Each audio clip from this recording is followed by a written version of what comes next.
Hello guys. तो आज हम फिर से एक बार सीमा कोहली जी के साथ उपस्थित हैं आज के प्रोग्राम अपनी कहानी अपनी ज़ुबानी में। तो सीमा जी, आपका बहुत बहुत स्वागत है आज के प्रोग्राम में। हम जानना चाहते हैं कि आपका जन्म कहाँ हुआ, आपकी एजुकेशन कहाँ हुई, आप और इस फील्ड की ओर कैसे अग्रसित हुई। Good morning Govind ji, thank you so much for inviting me. और ये जो आप एक इंट्रोडक्शन करा रहे हैं बहुत अच्छा है, thank you so much for all this. ये जो पहला प्रश्न था आपका कि मेरी एजुकेशन और मेरा पहले मतलब किसने मुझे इंस्पायर किया। एक्चुअली इंस्पिरेशन तो मुझे लगता है काफ़ी कुछ लाइफ से ही शुरुआत जो हुई वो ऐसी थी कि एक बहुत बचपन से ही कुछ इंट्रोवर्टेड थी, कुछ ज़्यादा वर्ड्स नहीं थे अपने पास। तो बहुत बचपन की बात कर रही हूँ, बहुत बचपन की जैसे कुछ सालों की ही थी तब। जी सीमा जी। उस समय पेरेंट्स को ये बताया गया कि इनको कलर्स दीजिए और पेपर दीजिए और let her express her self and it will make it change, and that's what happened. तो ऐसा जो एक मेरा रिलेशनशिप बना इमेजेस से, और एक ये पता लगा कि ये ही एक ऐसी चीज़ है जी, मेरे शब्द मेरी इमेजेस थे। तो उनसे एक कनेक्शन जो था वो एक अटूट था। जैसे आपका वर्ड्स के साथ हो, किसी का वर्ड्स के साथ होता है, किसी का एक्सप्रेशन जो होता है, जो अक्सर वर्ड्स होते हैं बट वो मेरे लिए इमेजेस बन गए। और एक अटूट संबंध, एक जैसे कहें कि एक ऐसा संबंध जो अपने आप से होता है वो एक बन गया बचपन से ही। And it became my language, it became everything to me of what I was thinking. जो भी मैं सोच रही थी उसकी अभिव्यक्ति वो इन इमेजेस के साथ हुई।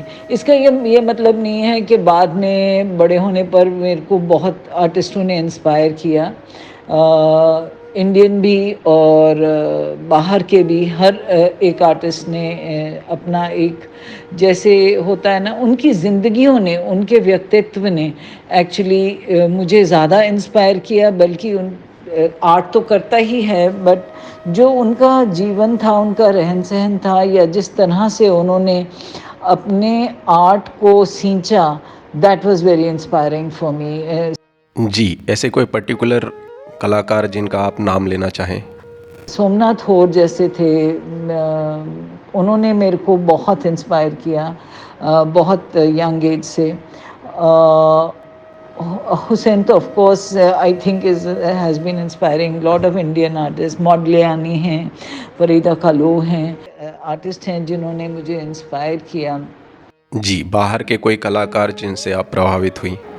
पॉलक हैं जिनका तो मतलब आई मस्ट से दैट उनका जो एक वॉशेस का तरीका है, कलर फेंकने का, कैनवस के ऊपर डालने का तरीका है, वो तो मैं आज तक यूज़ करती हूँ। मतलब हर कैनवस का जो मेरा बेस रहता है वो पॉलक वॉशेस से रहता है। तो बहुत अलग अलग तरीके से मुझे लगता है एज आर्टिस्ट हम जी दोस्तों, मैं यहाँ कुछ बोलना चाहूँगा। ये जो सब आप काम देख रहे हैं ये मैम के पहले के काम हैं। जो एक तरीका था उससे धीरे धीरे काम कन्वर्ट होके आता है। ये सभी का एक जीवन का पहलू होता है। तो मैम आप कंटिन्यू कीजिए प्लीज़। रीडिस्कवर करते रहते हैं। जो कुछ ऑलरेडी एग्जिस्ट करता है उसको एक नए ढंग से देखना, उसको एक नए ढंग से व्यक्त करना, I think is what I do most of the time. जी मैम। मैम आपका एजुकेशन कैसे, किस फील्ड से हुआ और किस तरह आप इस फील्ड में आए, उस विषय में भी कुछ बताइए। My education, I did my philosophy honors. I belong to a family which was extremely spiritually inclined, and मैंने बहुत जैसे अलग अलग फेथ्स के बारे में मेरे ग्रैंडफादर से स्टोरीज सुनी, उनके बारे में उनको जाना। और एक जैसे खोजी को इच्छा होती है और जानने की और उसको व्यक्त करने की, ये काफ़ी बचपन से ही इसकी मैंने उसको व्यक्त करना शुरू कर दिया था। फिर इसके बाद मैंने मिरांडा हाउस जॉइन किया और फ़िलॉसफ़ी ऑनर्स किया। उसके बाद मैंने साउथ दिल्ली पॉलिटेक्निक जॉइन किया और उधर एप्लाइड आर्ट्स 3 इयर्स का किया और उसके बाद I been on my own. फिर कुछ समय के लिए मैं ओके। 10 साल I was in Triveni, which were very productive years for me, जिसने एक मुझे, जिसको कहते हैं कि एक देखने का और एक डिसिप्लिन, काम करने का डिसिप्लिन, आई थिंक जो मुझे मिला वो उधर से काफ़ी हद तक मिला कि कैसे एक आप कम्युनिटी में रह के भी काम कर सकते हैं, एक अपना तरीके से काम कर सकते हैं। मैं कुछ समय के लिए भारत भवन भी आती जाती रही, कुछ सालों के लिए, 3-4 साल के लिए। तो ये मेरा, और उसके बाद अपना ही तरीके से जैसे एक लैंग्वेज तब तक बन चुकी थी। I must say that my language was basically pen and to express through pen and ink, and the detailing was very intrinsic part of me. जिसको कहते हैं कि एक लाइन का यूज़ जो था वो मेरे लिए बहुत अहमियत रखता है। मतलब शुरू से, बचपन से लेके आज तक उसने मुझे फैसिनेट किया है और मेरे हर काम की एक स्ट्रेंथ जो है उसकी लाइन है। जी, तो ये जो आपके काम हैं ये त्रिवेणी से ही आपने एक स्टाइलाइजेशन डेवलप किया। अच्छा, आप इसे क्या ट्रेडिशनल वर्क कहती हैं या किस प्रकार आप देखती हैं इसे? हम तो नहीं मैं कहूँगी, बट हाँ, डिटेलिंग बहुत है। मिनिएचर अगर हम चले जाते हैं तो अगर हम उसको ट्रेडिशनल सेंस में लेते हैं तो मेरा कहीं पे वो रिफ्लेक्ट नहीं करता काम में। मगर हाँ, there is a lot of detailing, there is a lot of repetition and narration.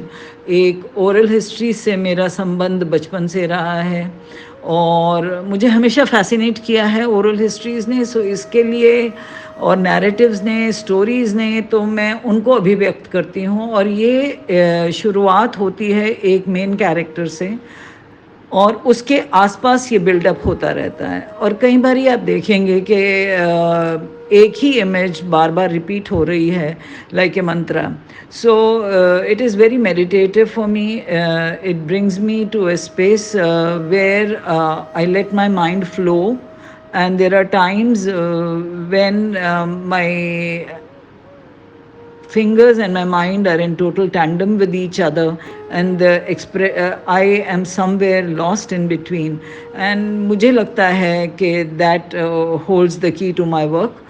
And what else did you ask me? Yeah, तो ये काम मेरे को लगता है कि मेरे पास, जैसे मेरे कुछ काम हैं जो 1980 तक से पहले के हैं, 79-80 के हैं, तो उसमें भी मेरा पेन एंड इंक का जो काम का ज़ोर था उन्हीं पे था। उसी तरह की डिटेलिंग पे। ये कलर बाद में आया, जो उसको मैंने कलर करना शुरू किया, पेपर से कैनवस पे मूव किया। I try to work on with oils also, this try to work with oil. उसमें मैं ये डिटेलिंग नहीं दे पाती थी, तो उसके लिए वो फिर मैंने छोड़ दिया और उस काम को जो मैं पेपर पे करती थी उसको कैनवस पे मूव करना की कोशिश की, क्योंकि कैनवस पेपर पे मैं इतने वॉशेस नहीं ले पा रही थी, इतना जितना मैं वॉशेस करना चाह रही थी वो नहीं हो पा रहा था। और जैसे ही मैंने उसको कैनवस पे मूव किया, और around that time acrylic colours जो थे, this was around I should say the end of 90s, that मुझे तब तक ट्यूब में एक्रिलिक कलर्स आ रहे थे और कैमल के भी आने शुरू हुए थे, बट बड़ा मुश्किल था उनके बड़े जार्स, और ये सब एक एक्सपेंसिव प्रोपोजिशन था। तो उसके बाद मैंने जैसे ही जार्स में काम करना शुरू किया, तो एक मेरे को एक रिलीज़ मिला मेरे काम को, and I started to work on bigger formats, doing a lot of washes. आज भी मैं कई बारी 15-16 वॉशेस दे देती हूँ अपने काम को, so that A proper pigment, a proper layering is done before I start any work, and that also builds up my work. उसी समय में एक एक्चुअली एक जो उसकी मेरी जो स्टोरी होती है वो भी उसी समय एक बननी शुरू होती है.